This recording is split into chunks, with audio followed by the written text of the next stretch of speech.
Awesome. Hello, welcome to CU Data Week. We are so excited for you to be here.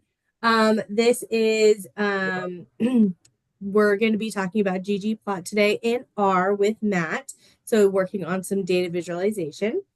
I'm going to put into the chat the link to if you would like to register for more of our courses. We have one tomorrow. We're going to be discussing AI, and then we have classes Monday through Thursday next week, all at noon. And then we have an office hours on Friday. So you can come to those office hours, ask any questions that you have about any of the seminars that you watched this week. So please stay till the end of this seminar.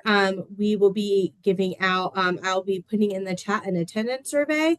So please fill out this survey. For every seminar survey you complete, you'll be entered into a raffle to win one of five $75 Amazon gift cards. So please stay on to do that. I'm also going to drop into the chat the location, the link to the materials. So all the materials for this and every other seminar will be on this Dropbox. So when you go in, you'll go to week one, and specifically this one will have its own folder with all of the documents. If anything changes or needs to be updated, you will check there, and all of the materials will be there. And if you have any questions, you can put them in the chat. You can raise your hand. I'll be monitoring. And so this is Matt Bolt, and he will be talking to us today about data visualization. Cool. Thank you, Samantha. And just as an FYI, I uploaded some new documents today to that link if you want to change them out at some point. I'll go add them right now. Perfect. I appreciate that. Hi, everyone. My name is Matt. Samantha and I are colleagues at the Center for Innovative Design and Analysis, which is housed within the Department of Biostatistics and Informatics in the School of Public Health at Andrews Medical Campus, which is quite the mouthful. But all that said, we are statisticians and we do a lot of modeling of the statistical variety, and we make a lot of graphs. So I have been asked to talk about some graphs today. Technically, I'm talking about advanced GGPLOT2 in R. And the way this works is I will probably just open an R session and I'll share my screen and kind of go through a couple plots that I've made to talk about today. Feel free at any point to either put questions in the chat or just speak up. I know sometimes it's hard to speak up in the group, especially if I'm talking and you don't feel like interrupting me. But feel free to interrupt at any time. I'm very open to have discussion about any topic that we cover. So without further ado, I will jump into sharing my screen. And then Samantha, if there's a chat and I miss it, feel free also to interrupt me at any time. All right. So here we have our studio. Yeah, I mentioned this a bit already today. This year I've been asked to go over advanced ggplot, though advanced is kind of like an interesting term to use. Like math classes, I feel like, in high school you take pre-algebra and then algebra and then geometry and then algebra 2. They all like stack on top of each other. And then you get to like advanced math, which is calculus. But then after that, after calculus, there's not like anything more advanced. I mean, there are obviously more advanced things, but not in the linear sense. They just kind of branch out. So today I'm just branching out with ggplot to cover things that I have either used in my work or haven't used and I thought they were exciting, or I haven't used them and I thought maybe you'd think they were exciting. So that's the direction we're going today. Just a quick thing too about my workflow. As you can see, we're in R today. I'm in R Studio, and specifically I'm using like this Markdown document. Markdown is nice because I can type lots of words here, and then I can also have these code chunks, kind of like R code surrounded by these symbols, which means that will run as actual code. I'll go over some quick ggplot basics. Oh wait, no, I'm skipping around. Yeah, so we'll go over my markdown and workflow. We'll go over some ggplot basics as a reminder. Then we'll go over manual color changes, some faceting, then some more fun things like Venn diagrams or heat maps. Then we'll just touch on regular maps briefly. And at the end, we'll have time for other ggplot2 questions or ggplot fun. I don't know what fun is, but I put it in there because It sounded good. Um, so R Markdown, yeah, going back to workflow, but it's useful to use R Markdown to turn code into reports, which is why I have this text here and all my notes that you can see and read.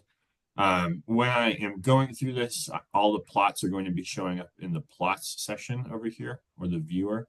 So I'll expand that so you can see it a bit better.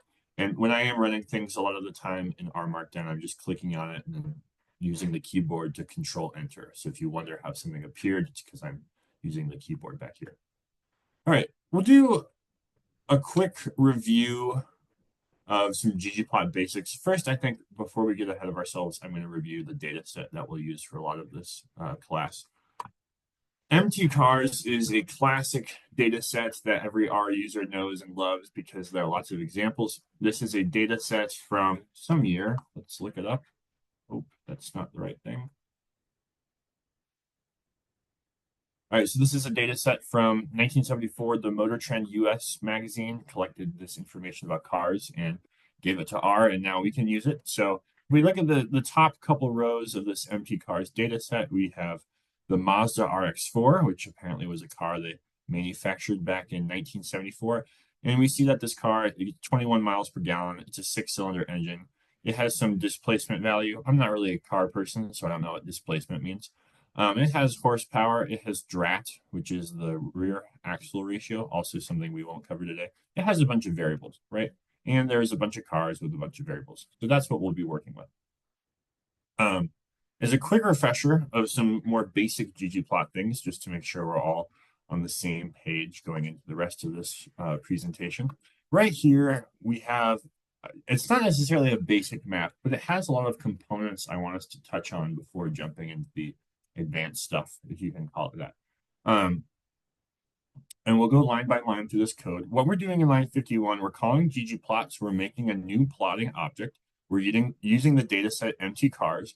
And then we have this AES thing, which stands for aesthetics. And I don't love the name aesthetics, but I write the package, so it's not up to me. But the aesthetics basically says what variables in our data set we want to be represented by in the plot. And so the first aesthetics or variables that we want to use are going to be WT, which stands for weight, and MPG for miles per gallon. And we're just telling the computer here, hey, for this entire ggplot object, for all the things we add to it, we always want X to represent weight and Y to represent MPG. Okay, so that's the first thing. Then we're going to add a layer here. We're going to add this geom point layer. And the aesthetics, when they're in this function inside the ggplot function, apply to every subsequent function call within ggplot. It's like the top row is what applies to everything else. But then if you apply aesthetics within certain geom layers, like geom point here, those aesthetics apply only to that specific geom point. So here we're going to have weight is being represented as the x-axis, MPG is represented on the y-axis, and that carries through into this geom point area.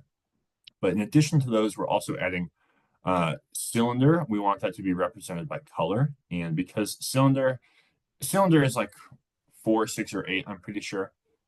Yeah, 4, 6, or 8 here. So we're just doing it as a factor. We don't want R to treat it as continuous. We want it to treat it as categorical, which is why we use that as factor thing. So color is going to represent how many cylinders there are, and size, that is the size of the points, basically, within the geom point infrastructure, is going to be represented by carb or carburetor, which is just the number of carburetors something has. So if we just run only the first 2 lines of this, we see that we get this very basic plot. There's X for weight, there's Y for MPG. Each point has a different size based on the number of carburetors it has. And it also has a different color based on how many cylinders it has. Other things we can add geom smooth lines, which means we want, I'll run it for you first so we can look at it. So geom smooth is a function that basically fits a smooth line. It's technically a low-S curve through some data points. So we want a smooth line through data points. And we want the color of these lines to represent how many cylinders there are. So we see the red line fits the model for cars that have 4 cylinders. The green line fits a model for cars that have 6 cylinders, and the blue for 8.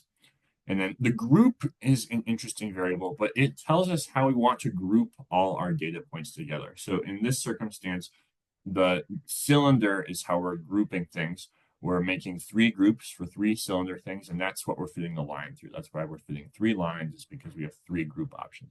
This SE equals false just means we don't want a standard error. If we did want a standard error, we could add that to the plot, and it would be a little chaotic. So we're going to leave that out of there for now. Other things, we can fit another GM smooth, and because we don't have a group in here, it's just going to apply to all the points overall. We just want that to be black with a line type of 2. It's hard to remember which line type is which, so I always have to Google it. But line type of 2 is a dotted line, I think. Yeah, so we can see that we have the smooth line that fits all the data points with that line type. Then we can add things like title. We can add legend titles for color and size, so it's not just carb and as factor cylinder. X and Y labels, we can do a nice theme so it looks better, and then we can change the text size so it's bigger. And put that all together, we have this nice plot. The aesthetic things, are not that complicated, like the labs are pretty straightforward. The theme, you can pick whatever theme you want.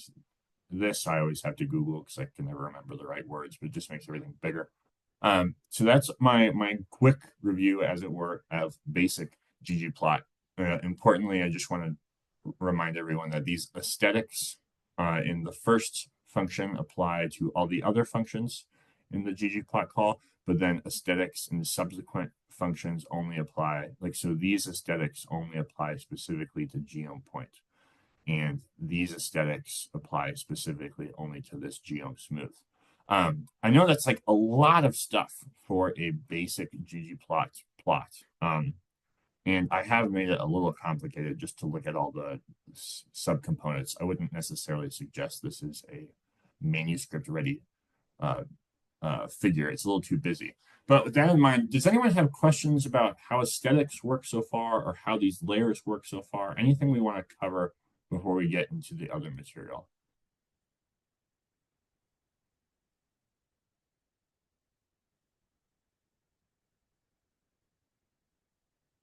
All right, I'm going to take that as a no, but again, feel free to interrupt me at any time if you have questions about stuff. All right, I'm going to clear some of this stuff.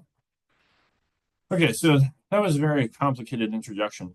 What we're going to do now is talk about manual color changes, which is a bit easier. We're going to go back to making a basic reference plot here. So again, with the empty cars data set, we're making a geom point plot, or a dot plot, where the color represents the number of cylinders a car has, where Y is representing the MPG that each car has, and X represents the weight that each car has.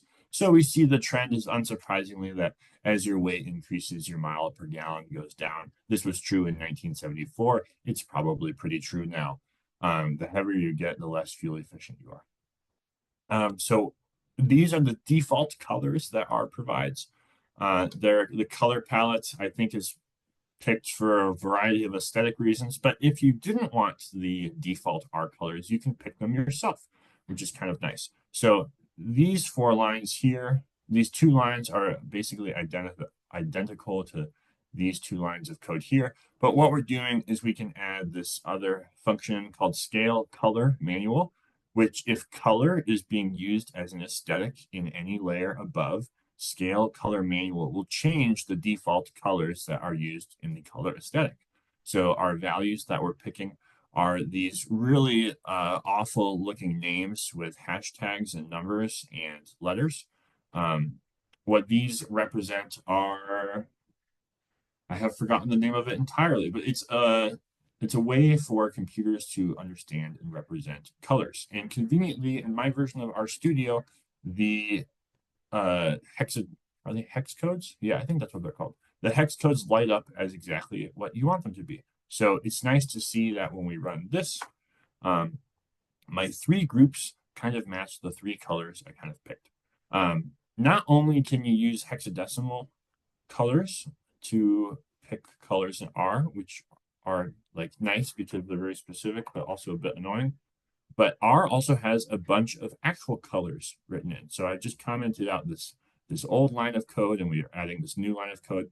it turns out that the hexadecimal codes that I picked above are the same ones that happen to be named in R.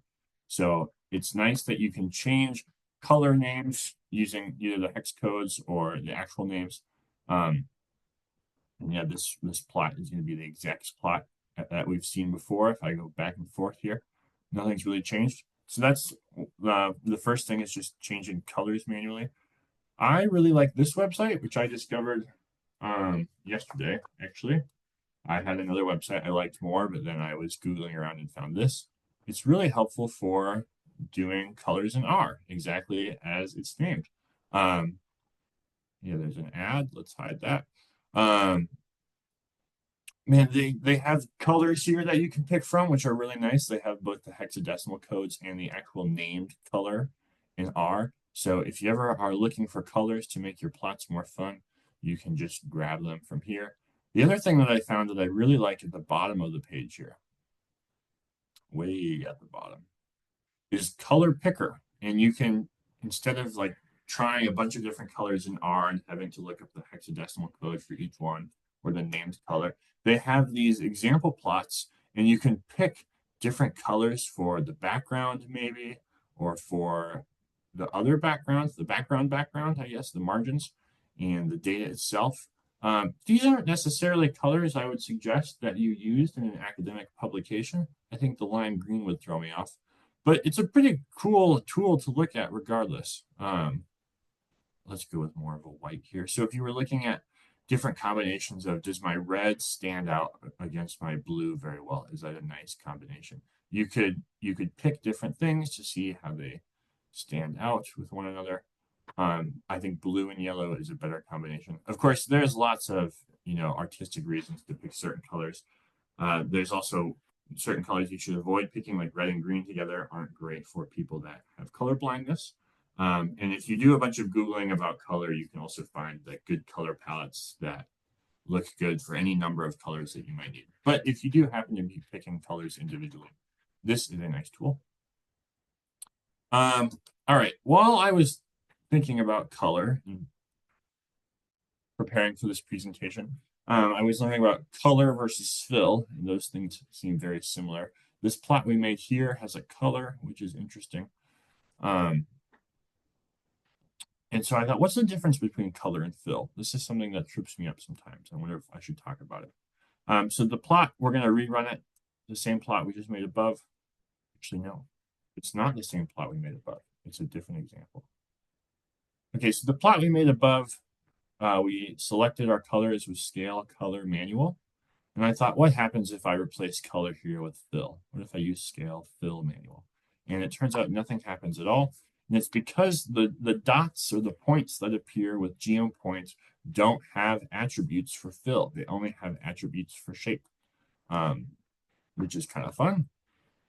Now, you can change the shape, of course, of your geom points. So here we have a very similar plot to what we had above, but instead we change the shape of the geom points to be shape equals 21. Again, there are lots of different shapes you can pick from. But if you use shape, it turns out things have both a fill and a color component. So 21 happens to have both fill and color. And if we change the color is really the outside of the point, the fill is the middle. We can change, right now you can see the borders are black, but we can change them to yellow if we wish. It's pretty hard to see on just sharing my screen here that the outsides of these are yellow. And yellow is a terrible color to pick, but that is the difference between color and fill, I suppose. All right, other tricks you should know about. Let's say we're going to go back to our basic reference plot where we have weight by MPG colored by the number of cylinders your vehicle has. And one thing that I really like to do sometimes is include different facets. So if I wasn't necessarily interested in comparing these colors, I just wanted them in different plots. Instead of making 3 plots and putting them together, you could just use facet wrap, which is kind of fun with this little tilde for the things you want to facet things by. And it breaks the plot up into the 3 different groups for cylinders. So this is the 4-cylinder group, this is the 6-cylinder group, and this is the 8-cylinder group. If we go back, you can kind of see again how those are similar, but you can imagine this plot being split into 3 by color. And that's one thing that I think facets are really nice for. Um, Other things, patchwork. Next topic. Patchwork is my favorite way to put plots together into one object. So sometimes you have a lot of plots that you're working with. We'll load on the patchwork library in here. And let's first look at plot A, which again is our very classic plot. Let me run it so you can see what it is. Okay, there's plot A, miles per gallon by weight, not adjusting for, but colored for a cylinder, we'll say. Then let's make plot B. We're going to do a very similar plot, except instead of MPG for Y, we're going to use displacement instead. I don't entirely remember what displacement means on a car. I think it has something to do with the amount of fluid that you can go through in a given cycle of the engine. But instead of X being weight and Y being MPG, we're going to do X equals weight and Y equals displacement. Otherwise, everything else is the same. We'll make plot B, and we'll look at it. I don't know why you would make this plot, what value it has inferentially about cars, but it is a plot you could make. And patchwork is really great because it uses simple operators from addition, like elementary algebra, let's say, to represent next to or above or below. So this division sign or just the slash means I want plot A on top of plot B. I'll just run that code real quick. Oh, cool. We can see that our plot A is directly above our plot B, which is really nice. We could also put them side by side. We could do plot A plus plot B, run that. That's what the plus means, just side by side. So this is a really nice savable image already. If we wanted to get really crazy with it, we could just show plot A twice and put it above plot B. Again, I have like these parentheses here. Very mathematical. I want A plus B all divided by A plus A all divided by B. So I can run that and get plot A twice and then divided by B, which is kind of fun. A little silly, of course, but this is only for example. And if you want to get really fancy, you can use these other things from Patchwork, like plot layout or theme. And do I know what all this code means? Not quite. I probably got it from Google or ChatGPT. But the important thing is to know that you can find code like this using Patchwork and collect all the plot legends. So if we run this code, we're collecting all the guides or the legend, as it were, with our plot layout.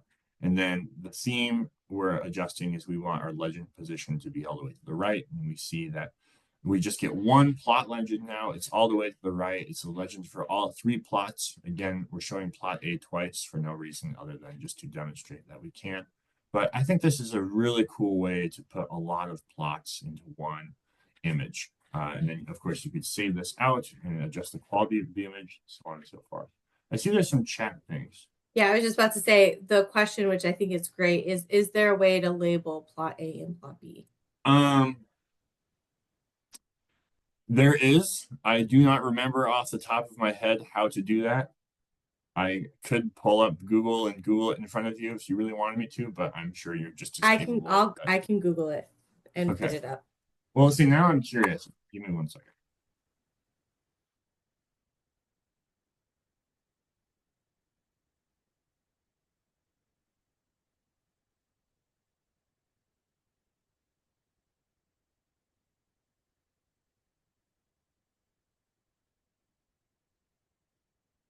Oh, Karen's asking Claude. I don't use Claude. I use chat, but maybe I need to like get into Claude world. All right, this is what chat told me.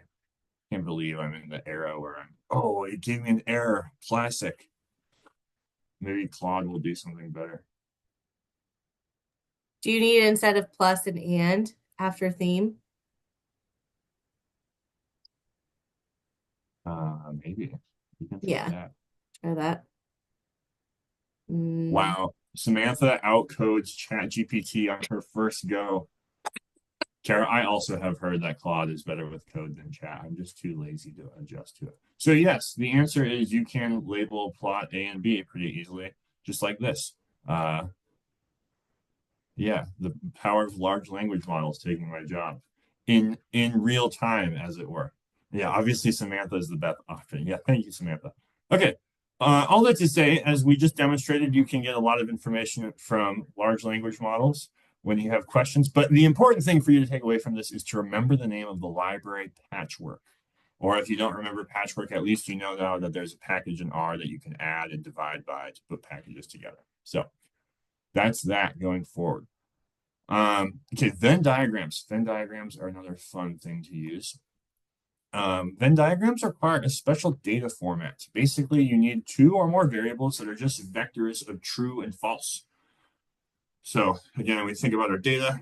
If we looked at empty cars again, uh, if we're, I mean, we're going to go through this example right away, but you basically need to make two new columns just of trues and falses, and then R will combine these true and false columns to see, in rows where both items are true or neither items are true, so on and so forth. Um, yeah, the data needs to be formatted this way because Venn diagrams basically answer the question for which subjects, rows, participants, whatever, are both of these columns true, one column true and the other false, one false and the other true, or neither true. I guess I don't know why I said both false, but so again, we got empty cars here, our classic data set. We are going to add two new columns. We're going to add a column for efficient, and this column represents if the car gets miles per gallon greater than 19 miles an hour. If so, make it true. If not, it's false. It is not efficient. And our other variable is going to be heavyweight. If the car weight is greater than 3, which I think is around 3,000 pounds, then it's a heavy car, and false if it's not. I picked 3 and 19 purely for the sake of demonstration, so don't assume things about cars based on this. But I'm gonna run our commands to make new columns, and we're gonna look at empty cars again. We see that this Mazda RX-4, it's got a mileage above 19, so it gets true for efficient. And it's got a weight under 3, so it gets a false for heavyweight. Something like the Hornet 4 drive. It's got above 19 miles per gallon and it's above 3,000 pounds, so it gets a true for efficient and heavyweight. And then the Valiant, it's not very efficient at 18.1, and it is a heavy car above 3, so it's false for efficient and true for heavyweight. So yeah, just some simple true false variables that we make there. Then we're going to load in our ggven library. I said this was about ggplot2, but I've loaded in like 3 libraries so far. So maybe advanced ggplot2 is just using other packages that don't come with ggplot, but that play with it nicely. That's That's even why got it's two. advanced because it's like, That, what are we adding on to make GGPLOT way better? right. Yeah, that's probably too long for next year when I title it that, but I'll see what Samantha will let me write.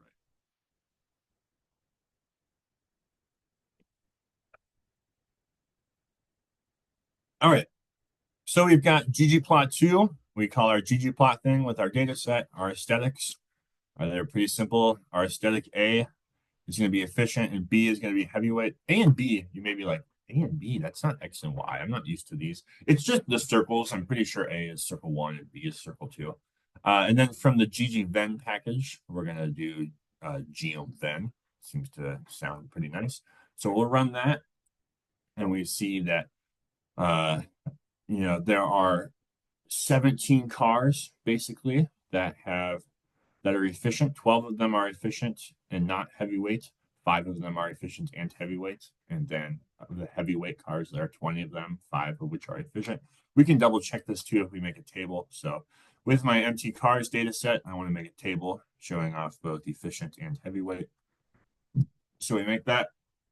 And we do see that there are 15 cars that are true heavyweights and false for efficient. So that's our 15 right there.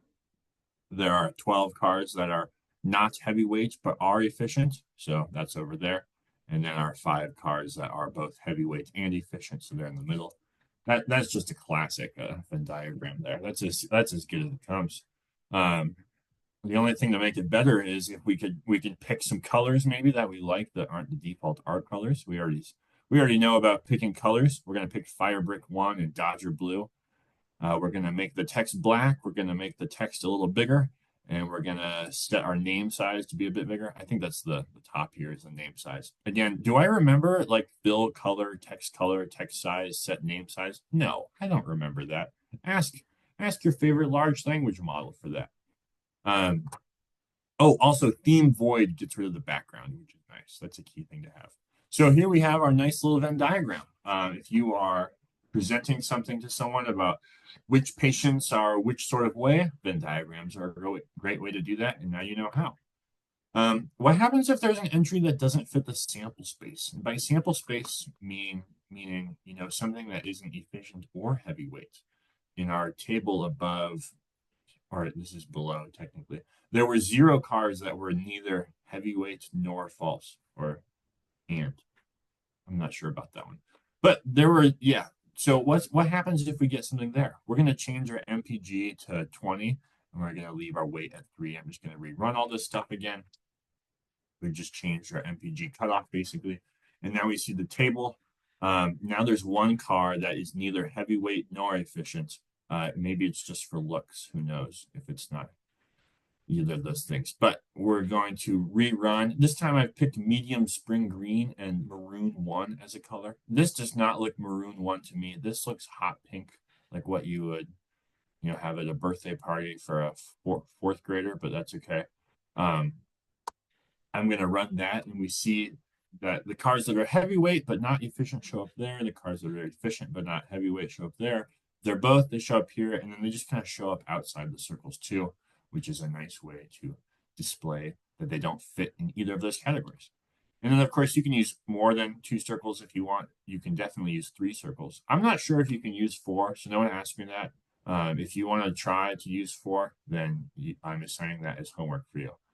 But we're going to make one more variable called manual transmission here, and it's with our data set, empty cars. If AM is 1, then we're going to say it's true. If AM is not equal to 1, it's false. AM just stands for automatic transmission, although I think it's backwards from what the data dictionary says, which is interesting. But we make our variable, we can look at our data set again. We have a column for whether or not the car is efficient, for whether or not it is heavyweight, and for whether or not it is a manual transmission. We feed that into our GGPLOT object with A equals efficient, B equals heavyweight, and C equals manual transmission. Again, the letters are just representing our circles. We're going back to medium, spring green, maroon 1, and Dodger blue. We're setting the theme equal to void so that we don't have like the graph behind us, the graph paper. We're going to run that and get a beautiful little Venn diagram. It seems like most of the cars in our sample are both efficient and have manual transmissions. There are 2 cars that are heavy and have manual transmissions. There are a lot of cars that are heavy and don't have manual transmissions and aren't efficient. And there are no cars that are efficient, heavyweight, and manual transmissions. Do with that information what you will, especially because they're all cars from 1974. All right, any questions about other things that we've covered so far for Venn diagrams, patchwork? We already answered patchwork questions. Any Venn diagram questions, I suppose? I'm going to take a drink of water while you ponder what you've learned so far.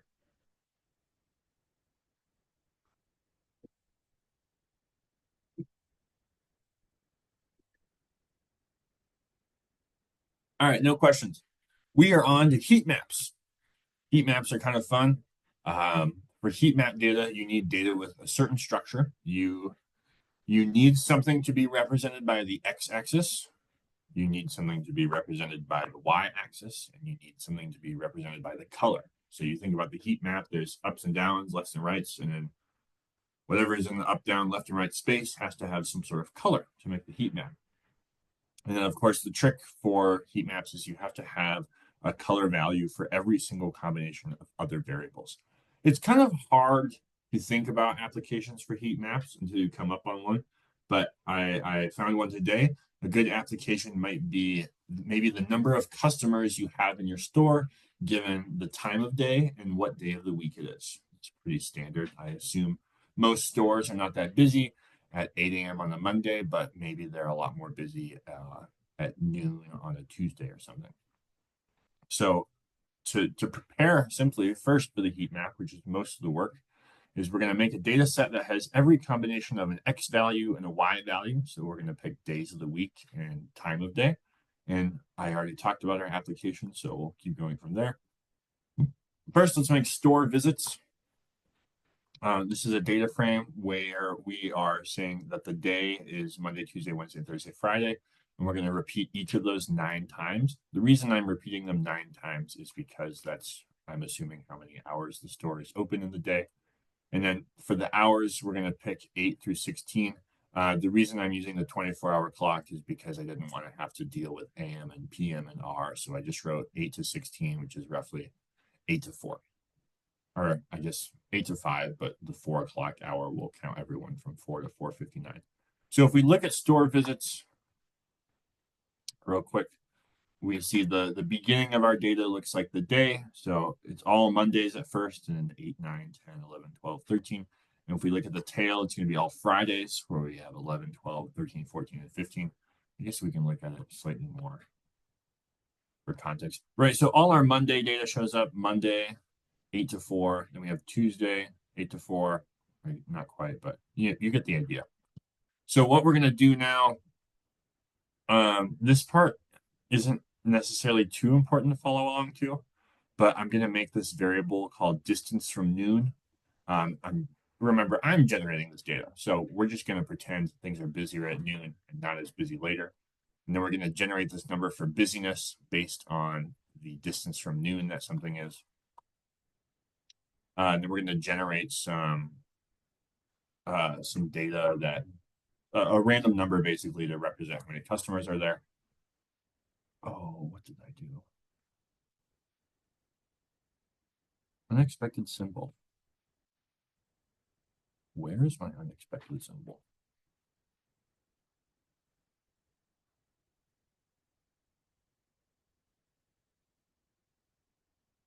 Oh, I totally deleted something I wasn't supposed to delete.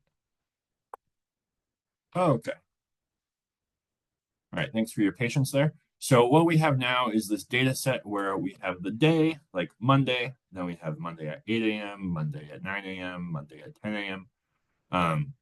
We can ignore this distance from noon. It's just used to generate the data. Busyness is also something I use to generate the data. What's important here is the number of visits. And because I'm generating this data, I was too lazy to round it to an integer. So we did have 23.0995 people visit the store Monday at 8 a.m. We'll pretend they're averages. So that's what our data looks like. We have a dimension 1 is going to be day. Dimension 2 is going to be hour. So there's like X and Y. And then visits is going to be our heat color, or just color. I don't know why I said heat color. So we're going to load that data into ggplot. We pick our data source as store visits. We say that X is going to represent day. The Y-axis is going to represent hour. The fill, or the color, but again, we already went over color and fill, is going to be visits. Then we're going to use geom tile, which is the geom that you use for heat maps most of the time. And then we're going to pick colors. I picked blue for cold, like low number of customers, and red for high number of customers. Pick whatever colors you wish.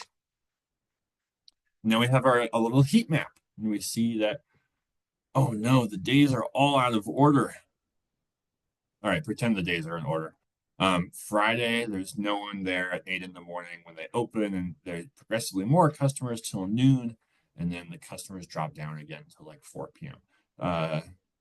Monday, again, we're going to pretend this is Tuesday, is not quite as busy of a day. The red isn't quite as brilliant as it was on the first day. Yeah, I don't need to interpret this heat map for you guys because the days are out of order and I just made up the data. But you can see how this sort of heat map could be useful for time and space displays or anything where you have 3 elements that are useful to visualize with color. The other thing about heat maps is you can also use geom raster.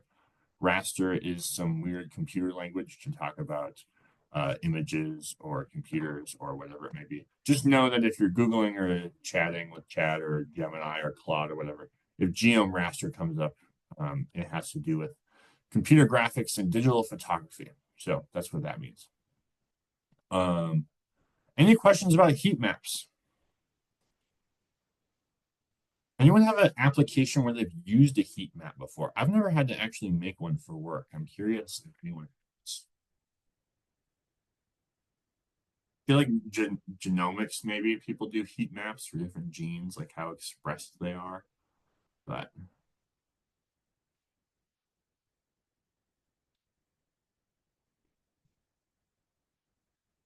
No, no heat maps. Okay, that's all right. Okay, our last topic is just regular maps. And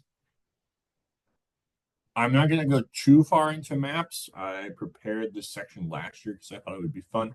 But this year we have someone giving an entire talk on maps on Monday, if you are interested in that. So if you're really into maps, you can get a taste of it today, and then you should go on Monday to learn more about maps. I might actually go on Monday to learn about maps. I kind of want to make some. All right.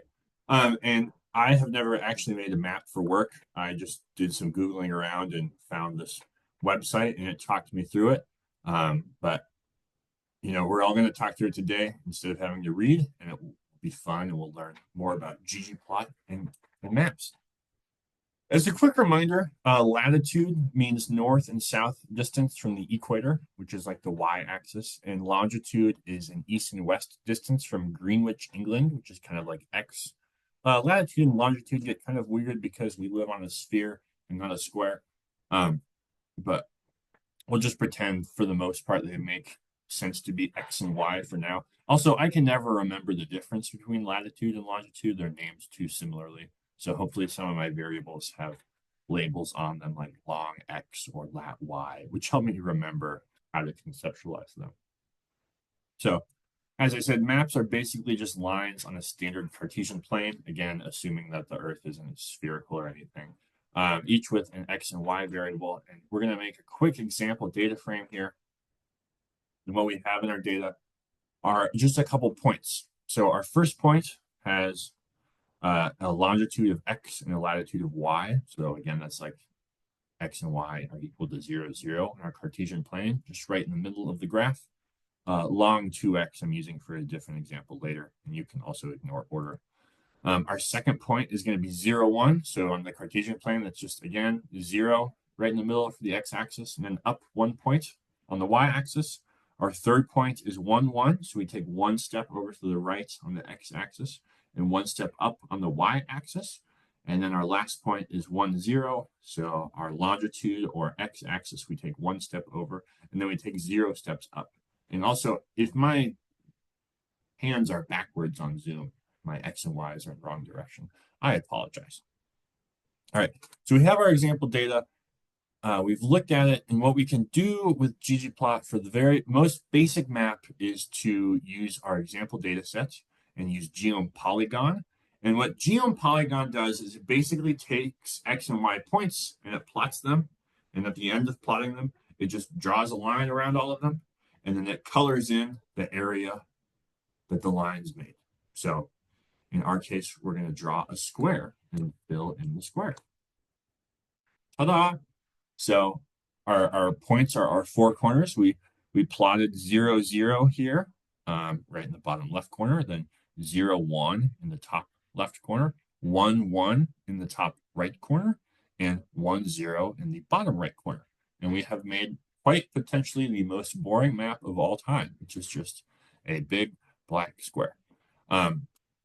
However, we can make a slightly more exciting map if we want. Remember, if we look at this example data, I picked other longitude values as well. Again, I can't remember this, so longitude I'm thinking of as X. I called it 2 just because it's my second example. So we're going to use 0, 0 as our next longitude point. So we're going to put it over there.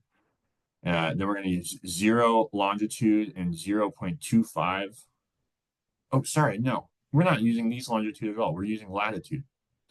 So we're going to do 0, 0, which is still there, nicely enough. Then we're going to go over a 0.25 step to the right, and then one step up. Then we're going to go 1.25 steps over to the right and one step up. And finally, one step to the right and 0 steps up. And if you can't visualize that in your head, neither can I. But we can make a plot of it. And we see that geom-polygon has taken our Cartesian coordinates, X and Y, or latitude and longitude, whatever you want to call them, and we've gone from 0, 0 to 0.25 and 1, and then 1.25 and 1, and then 0.75 and 0, or sorry, 1 and 0, and we just draw these points in order, and then we draw lines between them, and then we shaded in everything within those lines. That's how geom-polygon is working. Again, It draws the points, it draws a line around those points, and then it colors in all the areas that that polygon made. All right, so we're going to make a much more interesting map than this now. What we're going to do first is download this library called Maps, which is nicely named. It's a package with a lot of map data. And again, what this map data is breaking down to, as we should understand it, is latitude and longitude measures. It's all just X and Y coordinates for places on planet Earth. Um, the maps package has a data set called USA, or it has an element called USA, and we use the map data function to grab all the data from USA. I'm just going to call it US. Um, again, these I don't know this function off the top of my head. It just came up when I was Googling it, so you don't need to remember it either, unless you don't have access to Google. And then I'm gonna look at the top 6 rows of US, and what this has is basically a longitude marker, which again is like our X coordinate, a latitude marker, which is our Y coordinate. These groups, order, and region. The order, I guess, is a little important to touch on. The way that order works is when you make a bunch of points, you want to tell the graph what order to connect the points in. So it's going to connect point 1, order 1, to point 2, and it's going to connect that to point 3, and so on and so forth, so that you're not like drawing lines from here to there to here to there in some weird X pattern or whatever. You're just drawing a square. We will see how this order kind of makes a difference in the next couple plots if I can describe it well. So we've seen the U.S. data, and we're going to slowly draw a map of the entire United States. First, we're going to take the first 10 U.S. measurements. This is very similar to what we've already seen. It's got some longitude and latitude measures. And what this is going to do is going to draw points for all those latitude and longitude measures. It's going to draw lines between them, and then it's going to shade in the area between those lines. And it's going to look a little silly at first. We use geom polygon as we used above. We have group equals group. I don't quite remember what group is, but we might come back to that. And then we have coordinate quick map, which is just one of the key functions to use when you're using geom polygon, when you're working with longitude and latitude data. So we're going to run this command, and what we see is very chaotic, but basically we've plotted this plot here, which is our very first latitude and longitude plot, and then a plot here, and then we see that we've made a plot, not a plot, a point. Sorry, a point here, a point there, a point here, a point there, and R is just drawing these lines to all these different points, and after it draws the lines to all those points, it shades in all the areas that the lines cover. So this isn't a very good looking map for now, but it's because we've driven a bunch of lines, and then the last line you draw to the beginning. And that last line goes from this very end point all the way up to this beginning point. And it doesn't make any sense to do that until you have all the points, but you'll see how this line takes shape over time. So our next map that's very similar to this, instead of the first 10 rows of data, we're going to use the first 1,000 rows of data. And we can see that we've drawn like 1,000 points and point, and drawn a line between all these points, which is just like kind of the border of the Gulf of Mexico here. And then I guess Texas and maybe Louisiana over here. And then the final point gets drawn all the way back to the first point once again. So that's how that works.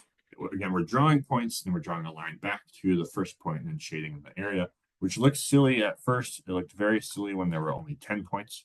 It looks a little less silly when there are more points. Now we're going to go up to 5,000 lines. We're getting a good chunk of the eastern United States here. We can see that the last point is still getting that line drawn back to the first point. And then we're just going to use all the data finally for the United States. We plot this, and we have a beautiful little picture of the United States because we started and ended at very similar points. There isn't some large line cutting across the map. We're just, again, drawing point by point and drawing lines between all of them, and then filling in the area between all those lines.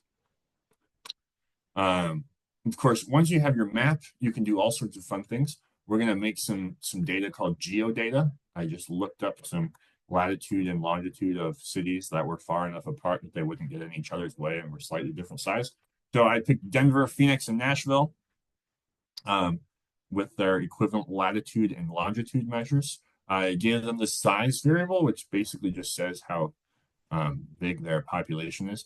Phoenix metro area might actually be bigger than Denver. I can't remember. So maybe I'm inaccurate in that regard. But this is pretty straightforward geodata, just X and Y, the name and the size. And so what we can do is if we take our map, I'm just going to run this again so you see that's the same thing. We take our map using the US data and these aesthetics. What we can do is we can add another layer with geom point, and we can use a different data source, again, that only pertains to geom point rather than chord quick map or geom polygon. We can add different X and Y latitude and longitude measures. We can color those points yellow, and we can make them some size, which is pick size 3. Again, note this new data source. We're using a different data source, geodata, rather than the US data, which is drawing the map. Then we can add text to geom text, also using geodata that we made before. And we put them in their locations based on their latitude and longitude. We label them based on their name. Then we can color them. Nudge X just moves things over a little bit so they don't crowd the points too much. But when we put all this code together, we see that we can kind of plot some cities, which is kind of fun. Phoenix, Denver, and Nashville. And then, of course, the one thing I changed in the next plot is rather than making size equals 3, where all the geom points are the same size. Again, this is outside of that aesthetic call, so it applies to everything. It doesn't apply to it doesn't change based on the data. I'm moving the size feature inside the aesthetics call, so size equals size, or basically I'm saying I want the size component of this graph to be represented by the column size inside of geodata. And if we run that, then we see that the size of the city has kind of changed, or the size of the point representing the city has changed based on the size of the city. We also have this nice little legend here. Yeah, and that's basic stuff for maps. I do see there's one chat. Oh, that's Samantha. Thanks, Samantha. Um, any questions about this? I think I'm at the end of my time here pretty much. Any questions about maps or advanced ggplot in general? Anything at all? I'm excited to learn about the patchwork. I didn't know. I always use like GG arrange to do Right. I combine used my GG Arrange for a plots while. together. I used CalPlot for a while, but Patchwork is so much better. I'm very excited to get started to figure that out. Because believe it or not, I have to put a lot of plots together into one panel more often than I thought I would have Right. to. It's really nice for abstract submissions when they're like, you can only put one figure in. So you're like, watch me put You're 3 like, plots in bet, one figure then. Yeah. bet. How many can I fit into this one figure? Right. Right. If you wanted to be very fancy, I wonder if you would even add text and tables as figures, then combine them, and then you could just make an entire poster that's just one image. I Right. I I don't know if that's a good idea, but you could try it. You could try it. Ooh. This was fantastic. Super interesting. I enjoyed it very much. Does anybody have any questions? Okay. I put the link to the survey into the chat. So please complete that. That will, every single time you complete it, you will get added to our raffle. Thank you.